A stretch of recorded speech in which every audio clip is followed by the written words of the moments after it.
In the 3rd year of marriage. The beautiful little bird raised by my husband outside appeared in front of me. When the young girl saw me, she was panic-stricken, like a little princess in a fairy tale, who knows nothing about the world. I took a sip of soup and calmly invited her out. Upstairs. Solomon strolled unhurriedly while leaning on the railing. When his eyes met mine, he smiled nonchalantly. Luna, perhaps you should try it too. Young and beautiful people are indeed different. I know he is just teasing. I know that he has always loved to trample on others' dignity under his feet. So I just bowed my head and smiled. Solomon doesn't know that I play even bigger than him. As soon as I start flirting, it's with the crown prince of the Beijing circle.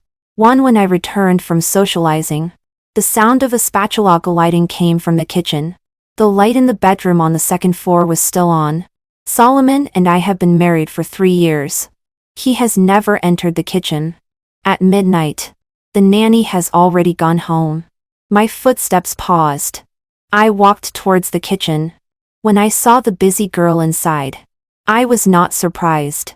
Only when I got closer could I smell the aroma of hangover soup. In her early 20s. The girl is as beautiful as a magnolia. The nightgown on her body didn't fit well. The hem almost touched the ground, and the apron around her waist wasn't tied properly. Perhaps hearing someone coming, she called out with a smile. Solomon, help me tie my apron. I obligingly stepped forward and tied a bow with the hanging ribbon. She smiled and turned around. Didn't I tell you to rest? The unfinished words were swallowed in her throat. The porcelain spoon fell on the marble floor, and small fragments brushed past my feet. The young girl's face turned pale. She stammered and called me. Luna. Miss Luna. My gaze fell on her neck and shoulders. A series of red marks showed what a good mood my husband had just been in. I smiled and asked peacefully. For the hangover soup. Can you share some with me? I can't quite remember when my marriage with Solomon started to deteriorate. I only remember that the first woman who came to find me was his former secretary. She showed up unexpectedly.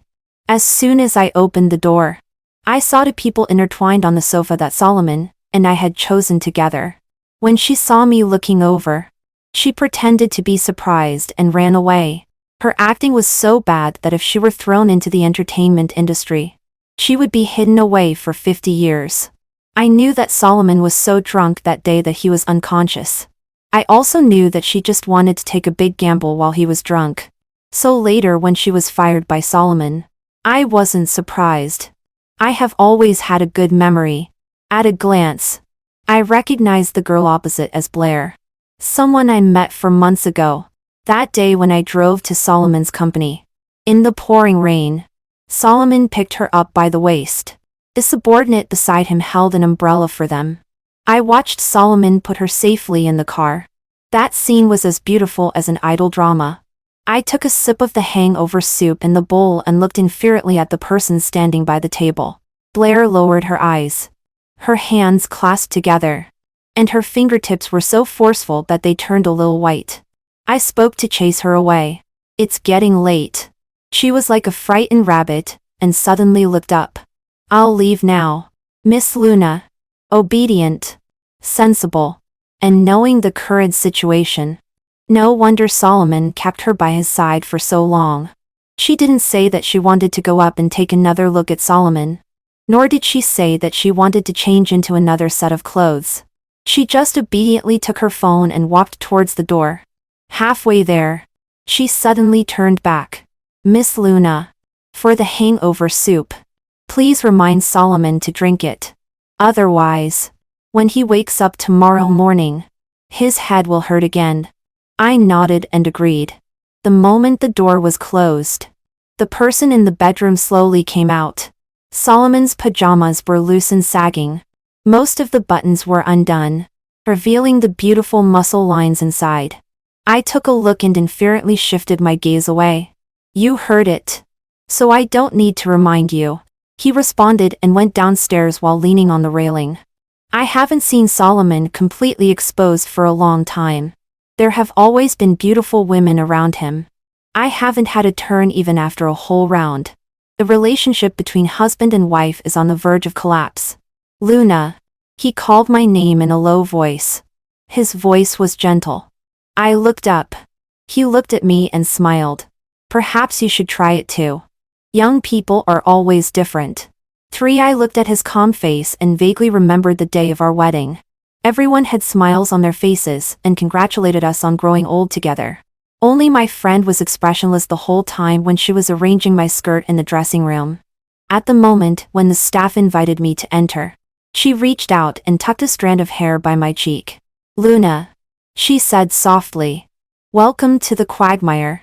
Marriages in wealthy families are more like exchanges of interests. My marriage with Solomon on the surface is more like a commodity on display in a shop window.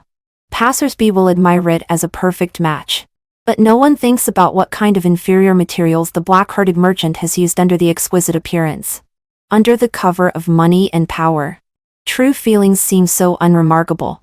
I just didn't expect that it would be my husband who would persuade me to cheat. For the phone placed on the table vibrated.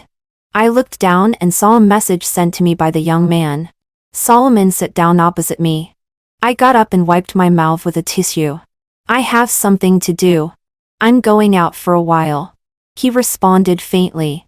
There were not many cars in the middle of the night. I drove all the way to the location Howard sent me without any obstructions. There were still quite a few cars in front of the bar. 4 or 5 young people were gathered together, not knowing what they were talking about. I spotted Howard standing under the street lamp at a glance. The young man had a tall and slender figure, with broad shoulders and a narrow waist. The white light falling on his head made his face a bit blurry, but it was still stunningly beautiful at a glance. I parked my car by the side of the road, got out and walked over to call him. Howard. He looked up. Before he could speak, a girl suddenly rushed out from behind him and stood between us. The strong smell of alcohol made me frown. The girl stretched out her hand and pushed me hard with great strength. Her tone was unyielding. Hey. Where are you from? At such an old age. Are you still hitting on a kid? I am only 25 this year. It's just that after staying in the Vanity Fair for a long time, it's inevitable to be tainted with some adult cunning. There is a clear distinction between me and students who haven't entered society.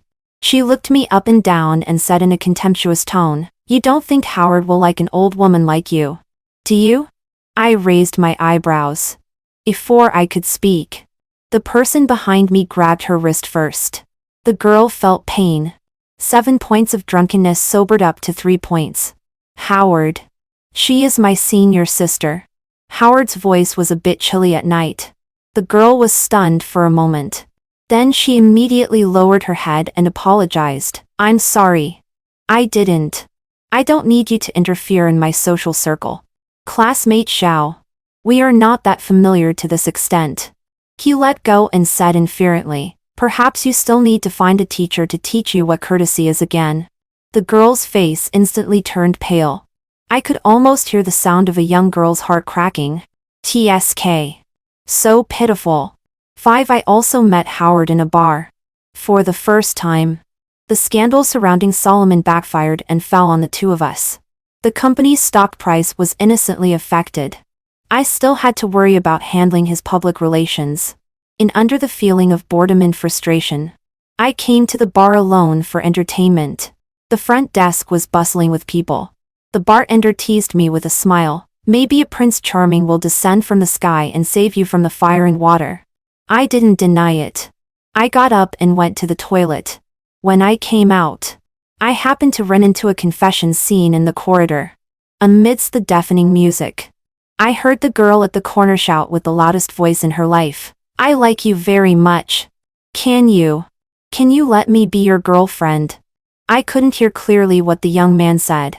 I poked my head out to watch the gossip, but I saw the girl run away with her head down. The moment the young man turned around, I saw his face clearly. Howard. The prince of the Beijing circle who was born with the purest golden spoon in this world. As a businessman, my thinking was so keen that I made a decision in an instant. I stepped forward and gently patted his shoulder. Master, I am different from those women. I am a married woman. The prince was shocked. 6. The Prince Charming who descends from the sky can not only save Cinderella, he can also heal the tattered heart of a young woman. After all, if I can cooperate with Howard's family, getting orders worth hundreds of millions will be a piece of cake. Pleasing the prince is much easier than pleasing those shrewd old foxes in the business world. After graduating for many years, I have the nerve used my teacher's connections and cared for the prince under the guise of being a senior sister and junior brother. When I was young, pleasing girls was my forte. Whether it was sisters, aunts, female teachers, or any gentlewoman, they were always especially easy to soften their hearts. But Howard was invulnerable. He accurately blocked every temptation of mine and put all my kindness under the high-sounding definition as senior sister and junior brother. Just like today, out of care for my junior brother, I came to the bar to pick up the drunk him. 7. When I started the car, Howard had already sat in the passenger seat. Thank you for your trouble. Today I leaned sideways, reached out and pulled open the seat belt above, and bent down to fasten it for him. His breathing paused. He held his breath a little and didn't speak anymore. I could almost smell the faint smell of alcohol on him. Looking up, I met his eyes. Our noses were almost touching. I teased him. Why don't you speak? Howard was on the verge of exploding. Immediately, he reached out and pushed me away. Too close. The prince's ears turned red, like a fluffy ragdoll cat in winter. Luna, can you talk properly? I leaned back on the driver's seat, put my hand on the steering wheel and replied seriously. You stood up for this old woman. I have nothing to repay you. I can only repay you with my body. Luna. The ragdoll cat exploded. I responded calmly. What's your order? Master? The prince frowned. The prince shut up. The prince was unhappy. After a long time, I finally heard him utter a sentence. You are not old. Do I still have to repay you with my body? The person in the passenger seat didn't reply for a long time, taking advantage of the few seconds when the red light stopped. I glanced at Howard. The young man propped his face with his hand, half closed his eyes, and his gaze fell on my hand. The diamond ring on the ring finger reflects a brilliant light. An obvious wedding ring. Solomon's one has long been lost and I don't know where it is. But I still wear it all the time. Most people in the circle don't like to wear wedding rings very much. Love and loyalty seem to have nothing to do with their nominal marriages. So I am naturally regarded as an oddity. At first, they laughed that Solomon might become the next henpecked husband. But I never made a fuss. So later they envied again and said that Solomon was very lucky to meet a wife who loves him so much. Loving so deeply that even the wild flowers outside are tolerated. At the second when the traffic light turns from yellow to green, I heard Howard's calm voice. I don't talk to married women. 8. The next day, I met my good friend Yvonne at the auction. She looked at the dark circles under my eyes and was merciless. Finally. You are willing to look for someone? Still? You should pay attention to your health. No. I went out to be a driver for someone in the middle of the night. Yvonne looked me up and down twice and said thoughtfully. Why do I think? The crown prince's level is quite high. I remained non-committal. I took a fancy to the ruby necklace at today's auction and planned to take a picture of it. Then it could be delivered to Mrs. Howard tomorrow. Being sociable and catering to others' interests is a required course for every qualified businessman. I am only here for it today. The staff on the stage brought up the last treasure.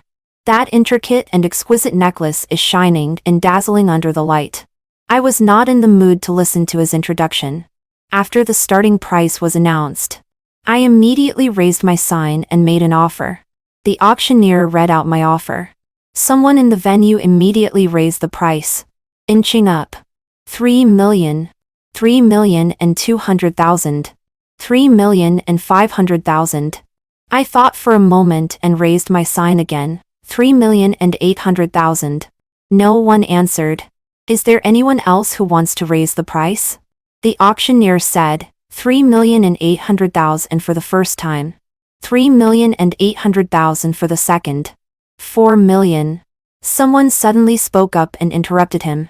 I subconsciously looked in the direction of the sound. Solomon was sitting there. The sign in his hand was not put down.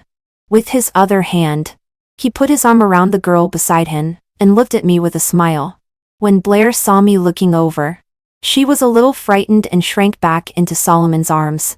I withdrew my gaze. 4,200,000. 4,300,000. 4,400,000. 4,500,000. Solomon seemed to be competing with me and kept raising the price. The people in the venue looked down and minded their own business, quietly watching the drama of a wealthy couple breaking up. I had a headache. I got up and went to Solomon. I remember you don't have the hobby of collecting jewelry. He curved his lips. I just suddenly think that necklace matches Blair very well. I looked at Blair. She met my eyes, bit her lower lip, and her eyes were a little red. Miss Luna, that necklace is very beautiful. Solomon shrugged, and his peach blossom eyes slightly rose. I withdrew my gaze. The calmness I had maintained for many years was almost on the verge of collapse at this moment. Solomon loves to watch women fight. Especially loves to see me lose my composure. The women around him are endless, and the means of provoking me are various. The only time I lost my composure was 2 years ago when I slapped that person with my own hand. I can't remember her appearance very clearly. I only remember that Solomon was very happy when he saw me angry that day. He put his hand on mine that had hit someone and gently stroked it twice. His tone was doting. Luna, if she makes you unhappy, just tell me. There's no need to dirty your hand. 9. I didn't speak anymore and got up and walked out. The auctioneer in the venue finalized the deal and determined the destination of that necklace. I stood at the door and watched the staff guide Solomon and Blair to pay for the necklace. At the moment when Solomon handed out his card, I suddenly felt in a good mood. I lowered my head and sent a message to the note. AAA Prince of the Beijing Circle. Brother Howard, where are you? Howard replied quickly. Laboratory. I looked at the time and thought for a while. Didn't you have dinner again? The typing in the chat box changed for a long time, but no complete message was sent. So I took the initiative to send another message. Zhao's private cuisine. Wait for me. I'll be at the school gate in about 40 minutes. When I put away my phone, Yvonne looked at me. Are you delivering takeout for the prince today? I nodded. She wanted to say something but stopped. I smiled. Yvonne, I said. I am a businessman. 10. The time was just right for me. Howard was standing at the school gate. Properly. Like a sentry on guard. There is a kind of cute dullness. I drove the car up to him, rolled down the window, and handed him the things on the passenger seat. Howard murmured his thanks. I raised my eyes. Just as I was about to tease him, I saw two familiar figures not far away. The world is really small. A little white flower my husband keeps turns out to be a top student. The necklace that Solomon just bought has already been worn around Blair's neck. Under the night, its beauty is still unstoppable. Jewelry exists to set off people. The young girl is too immature to hold up such gorgeous jewelry. Instead, she has become an accessory to the necklace. My idiot husband. In her early 20s. In the prime of her life. She doesn't need any embellishment and is already stunningly beautiful. Howard looked over in the direction I was looking. Solomon had his back to us, so only Blair's appearance could be seen. She is very beautiful. I withdrew my gaze and looked at Howard with interest. He turned his head, met my gaze, and his eyebrow twitched. My husband likes this type very much. I looked at Howard. I don't like this type. Howard blurted it out almost immediately. The two sentences collided in my dread. I was stunned for a second or two, and then laughed mischievously. The crown prince's face flushed instantly, and he covered his face with his free hand. I became interested. Then what type do you like? Howard's skin is extremely thin, like a snow-charming woman filled with too much strawberry jam, making people want to pinch it. Young master? Luna. He took a breath. The redness on his ear hadn't faded yet. He put down his hand and looked at me. What do you mean by your husband likes this type? Defining one's own type is somewhat difficult. But obviously, I and Blair are definitely not the same type. Liking Blair's type. What else could it mean? I didn't answer him. I just waved my hand with a smile. Go and eat. It's getting late. Howard frowned as if he was a little unhappy. After a while, he just sighed. Are you free next Friday? Why? I became interested again. Young master, are you ready to take the first step in a forbidden love? Luna. He gritted his teeth and called my name. His ears flushed. Just want to thank you for your care and invite you to a meal. Just the two of us? Yes. Food and sex are the great desires of human beings. Eating alone with a man and a woman. Little master, you have impure thoughts. I reached out to pinch Howard's face.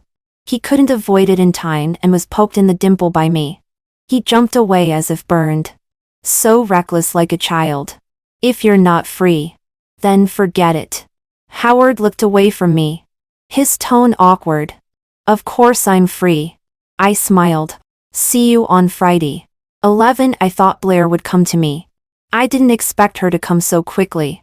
When the text message was sent to my phone, I was processing documents. After receiving the message, I pushed the document to Asher. I'll be back in about half an hour.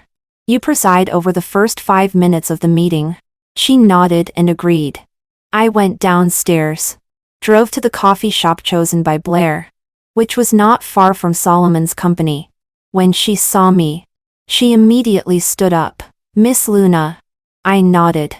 She smiled. I remember you don't like coffee. So I ordered fruit tea for you. Is that okay? I nodded. You said you had something to tell me. What is it? Blair looked at me. Her eyes gradually reddened. Then she lowered her head and touched her flat lower abdomen. Miss Luna, I'm pregnant. I didn't have a father since I was a child, and grew up in a single-parent family. I know that if a child doesn't have a father, her growth will be much more difficult than others. Miss Luna, I hope that my child can have a complete family. I took a sip of fruit tea. I remember Solomon has always been very careful with contraception. Having no illegitimate children is also a major reason why I have tolerated him until now. Blair's tears fell on the table one by one, like stars in the sky. It's me. I didn't take the medicine that day. Miss Luna. She looked up at me. A beauty in tears is so heartbreaking to look at. It's my fault. I really love him so much. Miss Luna. In this life, I will only love Solomon. I always thought Solomon was stupid. And the woman he keeps outside is also stupid. Just when I started to find Blair more pleasing to the eye, I realized that she is still a fool. I watched her cry coldly and glanced at the time. I felt that it could end earlier than half an hour. Miss Blair. I called her calmly. Do you know why I came to see you today? She was stunned for a moment. Her eyes were red, like the jade rabbit in the sky. Extremely pitiful. My time is very precious. Originally, I didn't want to get involved in Solomon's love debts. In the past, there were many people who sent me messages. I treated them all as junk messages. But you are different. You are very beautiful. I rarely praise others' appearances. But she is indeed a rare beauty. So beautiful that I am willing to spare half an hour for her. After all, a beauty is always pleasing to the eye.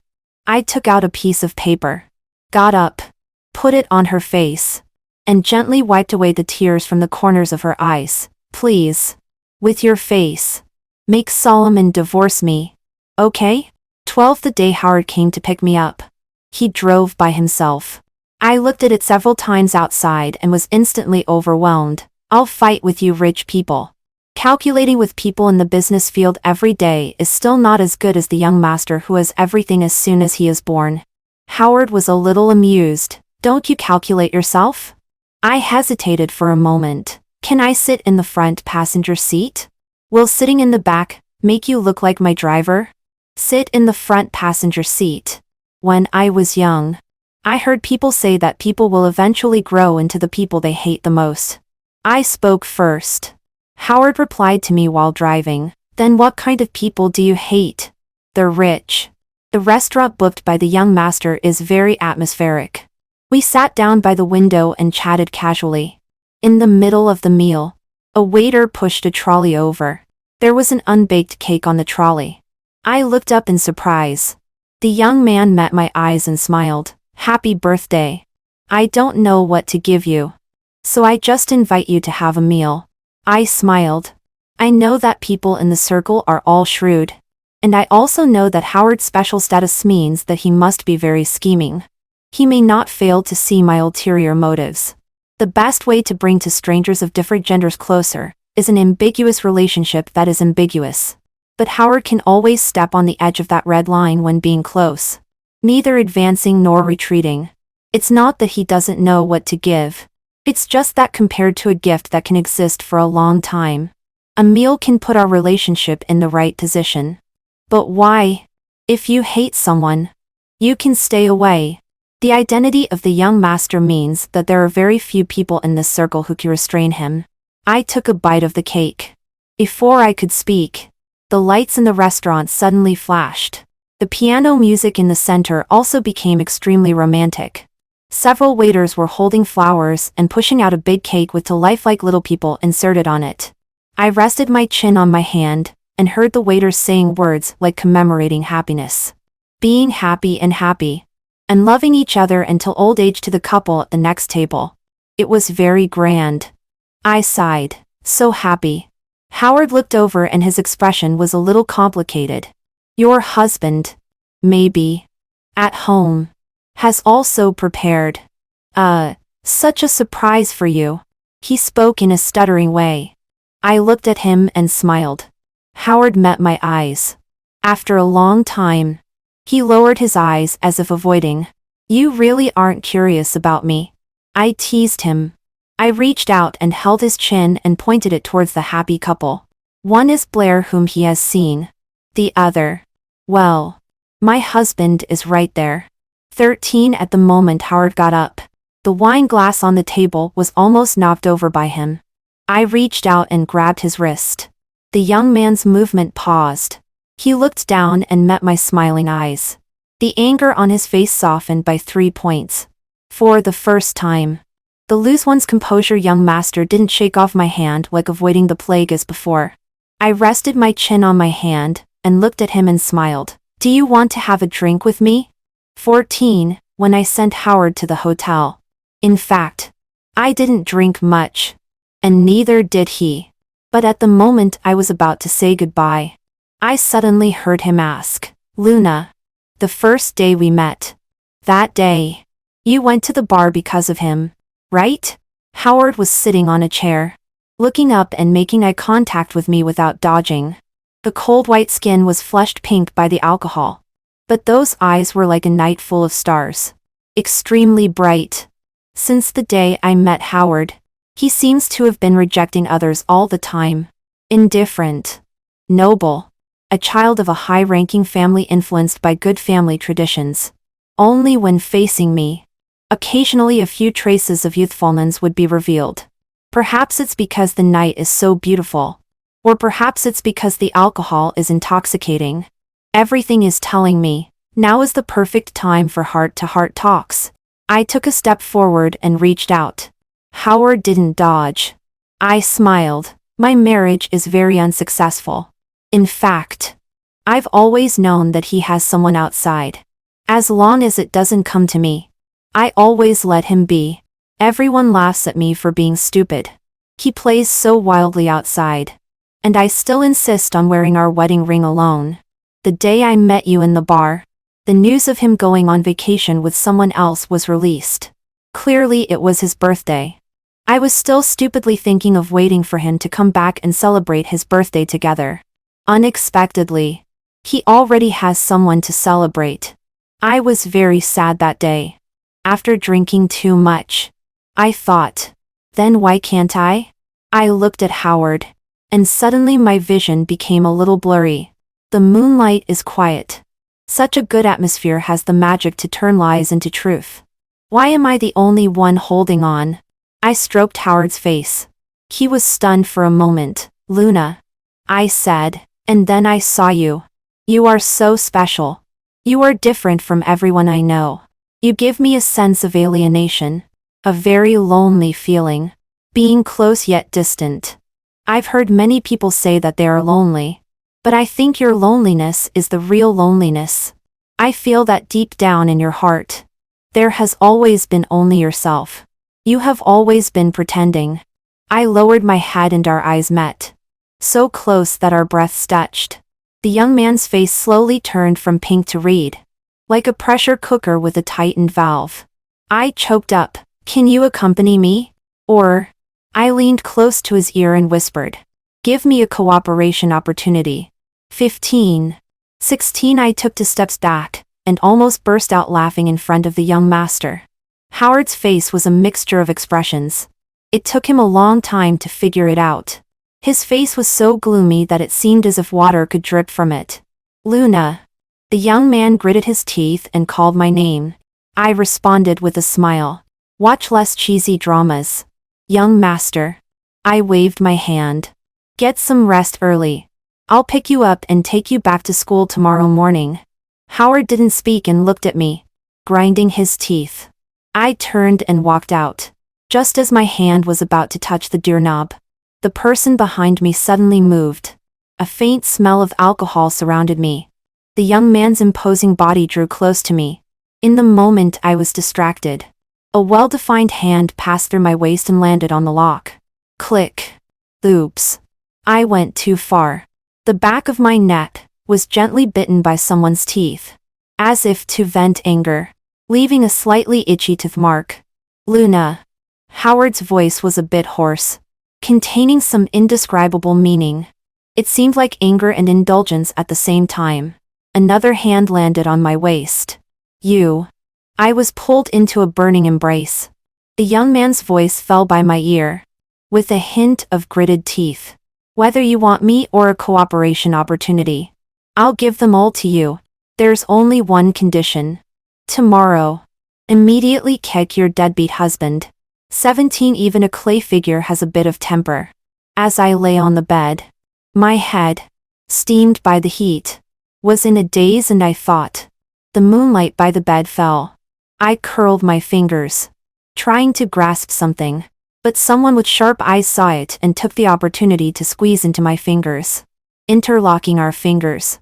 The ringtone suddenly rang in the quiet night. I shook off the hand holding me and reached for my phone. A note on the screen made my muddled brain a bit clearer. Solomon. My husband finally seemed to remember that today is my birthday. And up to now, I haven't gone home yet. Just as I was about to throw it aside, Howard pressed the answer button first. Solomon's voice suddenly appeared. Luna? Why haven't you come home yet? Go home your ass. I answered in my heart. The naughty jerk secretly exerted force and scattered the words in my mouth. The good-for-nothing was extremely sensitive in this regard. Luna, what are you doing? Just as I was about to speak, Howard suddenly pressed the end call button. Solomon's roar came to an abrupt halt. I looked up at Howard. The young man lowered his head. I covered his mouth with one hand. Judging from the condition you offered, I thought. Such a classic plot. TSK. I curved my eyes. Young master. I didn't expect you to be a cuckold. I was bitten on the palm. Howard broke free from my hand and bit my shoulder. Luna. The young master's tone was gloomy. I'm a pure love advocate. 18. Sometimes it's a mistake that young people have too much energy. When I got up, the young master was still sleeping, clinging to me like an octopus. I removed his hand and got out of bed quietly. There were more than 40 missed calls on my phone. From Solomon. When driving past the mall, I thought for a while, and stopped the car. It was almost noon when I got home. When I opened the door, I saw Solomon leaning against the sofa in the living room. His clothes and hair were a bit messy. There was also his phone by his hand. There was also a cake on the coffee table. I walked over and reached out to smooth his hair. But suddenly I was grabbed. Solomon opened his eyes, which were full of bloodshot. Luna. His tone was a bit angry. Where did you go last night? Who were you with? He paused for a moment, suddenly realizing something, and then touched my hand. Where's the ring? Luna. Where's your ring? It was taken off by a certain young master. I pursed my lips, pulled back my hand, and smiled at Solomon. I brought you a gift. Facing Solomon's puzzled gaze, I took out a hat from the paper bag from the mall. A bright green, shiny green hat. Tada! I placed the hat steadily on Solomon's head, and took 2 steps back to admire it. It suits you very well. I have unique vision. No wonder it's me. Solomon seemed on the verge of fainting from anger. He reached out, and threw his hat on the ground forcefully. We are all smart people. Solomon looked at me, his eyes heavy. Who is it? Are you going to cause trouble for him? For the sake of our marriage, I advise you not to. Even if you want to cause trouble for him, he won't be in too much trouble. Who is it? Solomon was relentless. I smiled. Howard. The title of the crown prince is very resounding. It stunned Solomon for a moment. When he came to his senses, he grabbed my hand. Luna. Are you lying to me? Right? Does he not believe that the crown prince is interested in a married woman? Or does he not believe that I would betray our marriage? I smiled and took out a document from my bag and threw it in front of him. Divorce agreement. The document has been drafted for a long time. I have also been waiting for a long time. Blair is still useless. I sat down opposite him. Take a look. The property division is very simple. Yours is yours. Mine is mine. I won't take advantage of you. I hope you can sign it today. The sooner we get divorced, the better. Solomon didn't move. Luna. We don't have to get divorced. If you mind Blair, I can let her. Solomon. I interrupted his words. Looking listless. I'm not asking for your opinion. I'm informing you. If there is a problem with the contract, we can improve it again. But divorce is certain. Luna. I won't. Thinking of our marriage. I think we don't need to go to this extent. I looked at him and uttered a word. Financial statement fraud. Solomon's expression changed immediately. Mr. Solomon. I smiled. You don't want the media to know about this. Do you? 19 Solomon took the divorce agreement when he went to the company. I know that this matter is basically almost certain. When I had free time to look at my phone, I found that I had been bombarded with text messages again. Where are you? Have you gone to the company? Are you busy? Is there any urgent matter? Why did you leave so early? Why didn't you call me when you left? I want to have breakfast with you. Are you going to renege on your promise? Crying kid head. JPG. I took a picture of the green hat on the ground and sent it over. I went to give a gift early in the morning. The crown prince. Awesome. 20 Solomon's company has a serious shortage of funds. An executive has transferred a large amount of funds. Once such a thing is exposed, his company is in jeopardy. Although old enterprises have their background, they can't withstand his nepotism. That executive is more or less related to Solomon. He doesn't dare to hand the person over. He can only think of ways to make up for that shortfall in secret. I'm afraid that if Solomon is in a hurry, he will drag me down without caring about his reputation. During the cooling off period for divorce, I still live at home and go to work as usual every day. But in order to annoy me, Solomon brought Blair back. The two of them are affectionate with each other at home every day. Occasionally, my gaze will fall on Blair's lower abdomen. After more than a month, nothing can be seen yet. Blair will dodge when she meets my gaze. I know she still doesn't dare to tell Solomon. On the day when the period expires, it is a sunny day. I took Solomon's car to the Civil Affairs Bureau.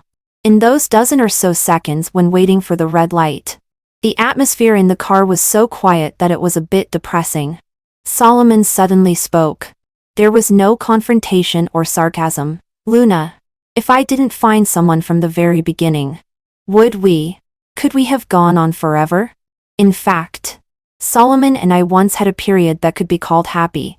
Perhaps it was 3 months. Or maybe even less. I can't remember clearly. Since the first woman, there have been constantly beautiful women around him. The first time I bumped into him, after he woke up drunk, he smiled at me. Still gentle. Luna, he said, I hope you won't say anything that spoils my mood. I looked at him and smiled, suppressing the slight restlessness in my heart. I didn't ask who that woman was. Nor did I ask why he did this. I just said, don't drink too much. It's not good for your health. Probably people are always prone to reminiscing when they are about to lose. It's not really regretting the past. If he could do it all over again, he would still make the same choice. I didn't answer. 21 the moment I got the red book. My heart was completely at ease. When I walked out the door, Solomon paused for a moment. Luna. Yes. I suddenly spoke. Solomon was stunned. I looked at him with a smile. Yes. If you hadn't looked for someone else. If it had always been just the two of us together. We would have grown old together. Perhaps we would have had a clever daughter who would inherit our company. We could be hands-off bosses and travel the world together.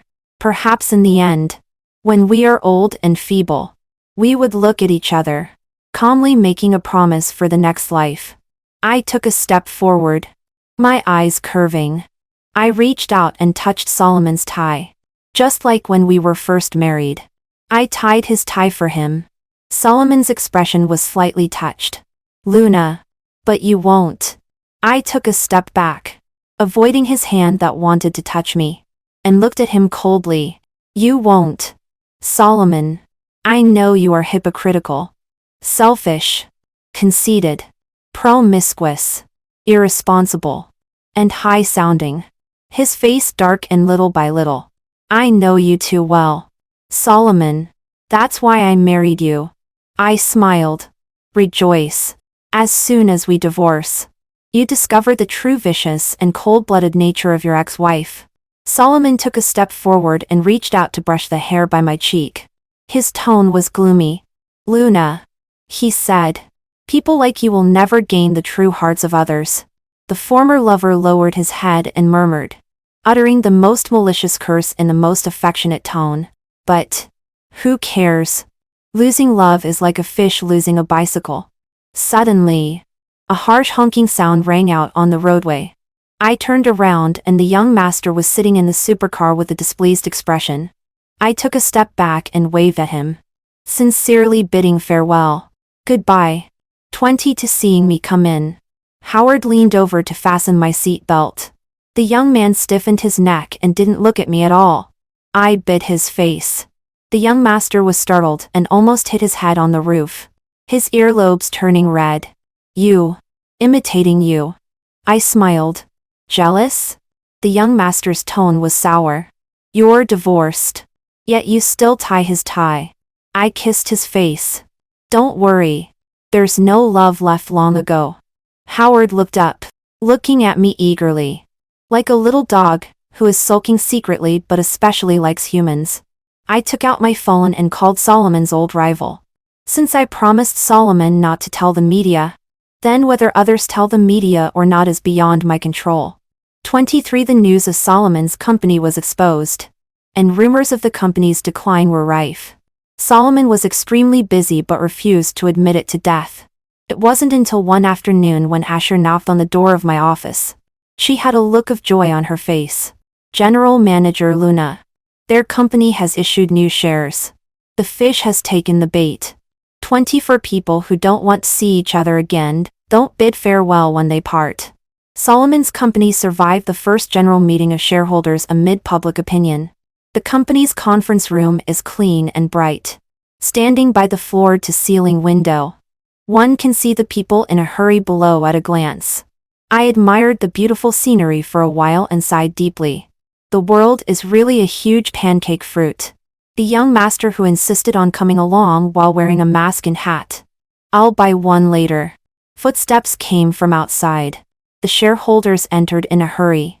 when the last footsteps sounded in the corridor. So familiar. Just like many years ago when we weren't married yet, and when he heard that I had come to look for him at the company. That person was also like this. Hurrying along. The secretary outside the door said softly, "General Manager Solomon. The person sitting in the main seat is the largest shareholder. This time they bought." The pulley of the swivel chair turned, making an almost inaudible sound on the thick carpet.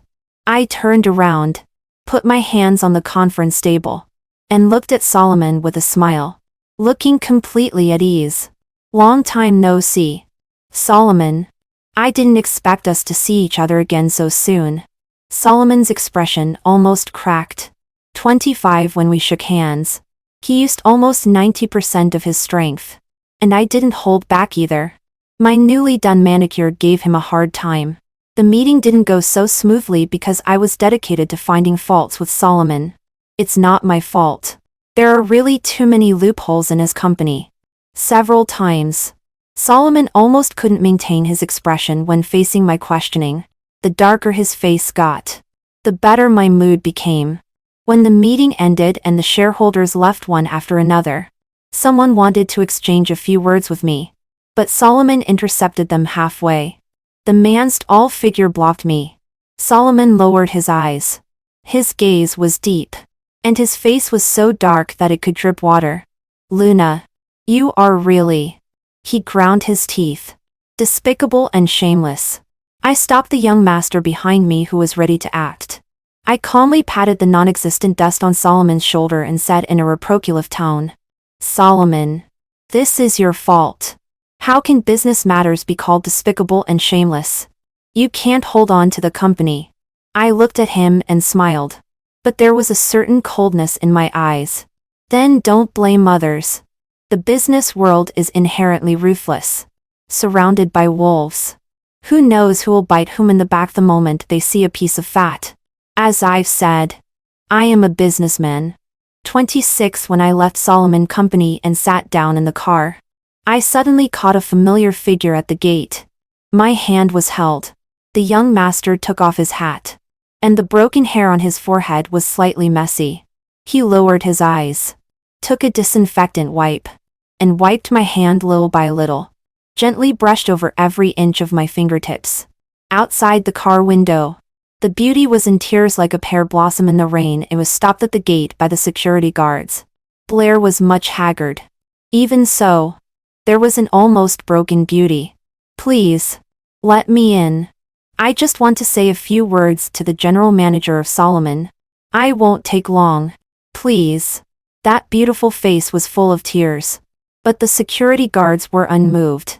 "Miss, we can't let you in without permission. Please let me in and see him." Blair followed their movements, and was almost about to kneel down. Suddenly, the censored opened, and Solomon stepped out. His expression gloomy. Blair's movements froze. Immediately, she got up and threw herself at him. "Solomon! Solomon! Why won't you see me? Did I do something wrong?" The security guards reacted and immediately went to block her. "Miss, don't be like this." Solomon stood there. His eyes swept across her face, unmoved. "Next time, I don't want to see her at the company gate again." "Solomon, you can't do this." Blair gritted her teeth. "I'm pregnant with your child." Solomon's expression remained unchanged. "If you're pregnant, have an abortion. Of course. If you want to be a single mother, it's up to you." Blair seemed to have her last ounce of strength drained. She didn't struggle anymore but stared blankly as Solomon got into the car, leaving her alone, in a state of despair. I watched this farce to the end and closed the car window. "Let's go." 27 The car stopped at the company gate. I reached out to unbuckle my seat belt, but my hand was pressed down. Someone leaned over and covered my lips, with a kind of tenderness that couldn't be dodged.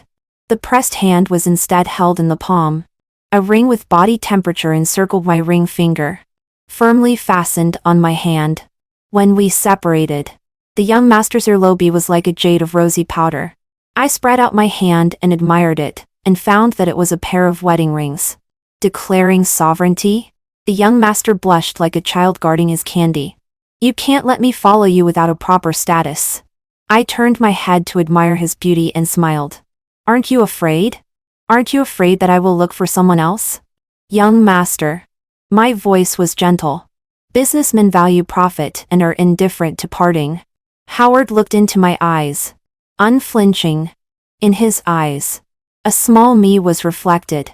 He laughed and calmly countered. Will you? Hard to say. My moral bottom line has always been flexible. It rises when faced with high standards and lowers when faced with low ones. Then what should we do? The young master said in a low voice, seemingly distressed. Fortunately, I have a lot of money. I was almost amused. My eyes curved. The young man's hand was held by me. On his jade-like knuckles, the pair of wedding rings identical to mine sparkled. I lowered my head. Kissed that ring. Then I will repay you with my body. Epilogue. Dog knows when Howard was in the second year of junior high school, and was pulled by a friend to watch a high school competition. The women's 800-meter final was in full swing, and a circle of people at the finish line were chattering. His friend took him and squeezed into the front row. Amidst the deafening cheers, one name was particularly prominent. Luna. Howard raised an eyebrow and asked his friend, "Who is Luna?" His friend pointed at the girl running in the front. "Look. It's her. You don't even know her?" Howard countered. "Do I have to know her?" His friend touched his nose. "Not necessarily. It's just that she is very famous in school. She is always in the top 3 in grades. She is also in the school student council. She is beautiful, and is said to be very nice." Howard was non-committal. The shouts around grew louder and louder. The girl running in the front was getting closer and closer to the finish line. Howard looked up and met the girl's smiling eyes in the sunlight. The ponytail at the back of her head swayed. Luna's face was flushed because of the heat. A kind of fruit subconsciously popped into Howard's head. After a moment of stunned hesitation, the young girl broke through the finish line. Amidst the deafening cheers, she couldn't restrain the speed of her feet in time, and directly crashed into the person in front. Howard instinctively reached out, knocked down by a force. But fortunately, the precious champion of the 800-meter race was caught firmly in his arms. The warm and soft touch on his chest was more sensitive than the pain of a scraped elbow. At the moment Howard's body temperature rose, there was only one thought in his head. It was the fragrance of camellias. 2. Howard seldom dreams. His sleep quality has always been very good. So when he woke up with a start from his bed, he was almost scared into a cold sweat. The content of the dream was not terrifying. In fact, it could even be called charming. For the first time, the teenager's wild thoughts touched the edge of adolescence. In the dream, the girl just held his hand and walked slowly on the path in the park. In the second before being awakened, the girl smiled and burrowed into his arms, looking up and gently kissing his dimple. The sunlight leaking through the layers of leaves quietly fell on her face.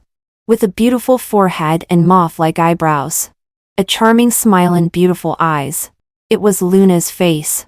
The consequence of physiology entering adolescence one step ahead of the spirit is that when he wakes up, he will see the already raised flag, standing straight and greeting him. Howard covered his face with his hand and berated himself for being dirty, filthy, and vulgar. Although the century-old family with a long heritage cannot be considered a scholarly family, at least it can be praised as having an upright family style. The young master, surrounded by gold and jade and full of high spirits, despised himself extremely for the first time. 3. At the age of 21, Howard was tricked by his fair-weather friends to an entertainment place. When he saw the group of beautiful girls huddled in the private room, he realized that he had been tricked. His friends sat on one side watching the show. The girls swarmed up and blocked all his escape routes. Howard stood in the circle with his ears buzzing, feeling that his head was only one step away from exploding, mainly because he was angry with his fair-weather friends. After finally finding an excuse to sneak away to the bathroom, Howard was calling his friend in the corridor. Before the call was connected, he was stopped by a girl who confessed her love. 20 years of self-cultivation made him suppress the anger in his heart and politely refuse. The young and beautiful girl covered her face and fled. His buddy spoke gloating lie on the other end. There are a few more who just went out to look for you. If you do this kind of thing again next time, you're done, Howard said lightly.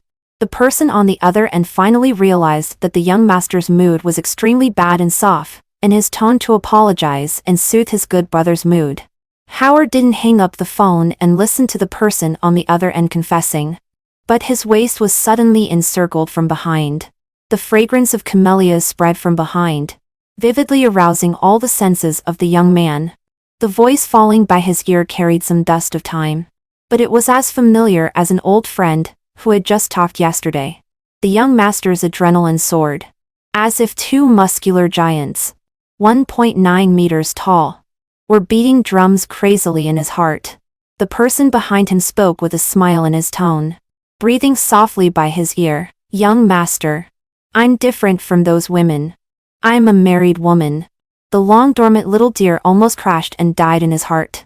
4. The young master lacks experience. But fortunately, he is young, full of enthusiasm, and has inexhaustible energy and brute force. There is also the surging love, possessiveness, and a little bit of dark jealousy that finally breaks through the floodgates, under the oppression of ethics and worldly morality. Howard lowered his head. Plum blossoms bloomed one after another on the snow. All the way down, the room was not lit. Only the intertwined gasps of the two people were deafening in the quiet night. Suddenly, his face was cupped. Howard looked up. Luna's hair was scattered on the white sheet. The moonlight outside the window fell into her eyes, and physiological tears moistened her eyelashes. The eyes filled with moonlight were like washed gems, with flowing glances, shining brightly in the dim room. Luna looked into his eyes and smiled with her eyes. Are you a dog? Howard inappropriately remembered the innocent nursery rhyme he learned in his pure and innocent childhood. A group of little painters came in the snow. Little chicks draw bamboo leaves. Little dogs draw plum blossoms. Little dogs draw plum blossoms. A very slight laugh escaped from the young man's throat. He lowered his head and a kiss fell between her eyebrows, bringing a trace of ticklishness. The fragrance of camellias filled the tip of his nose. She asked teasingly. Howard answered seriously. It's possible. The end. The end. The end. The end. The end. The end.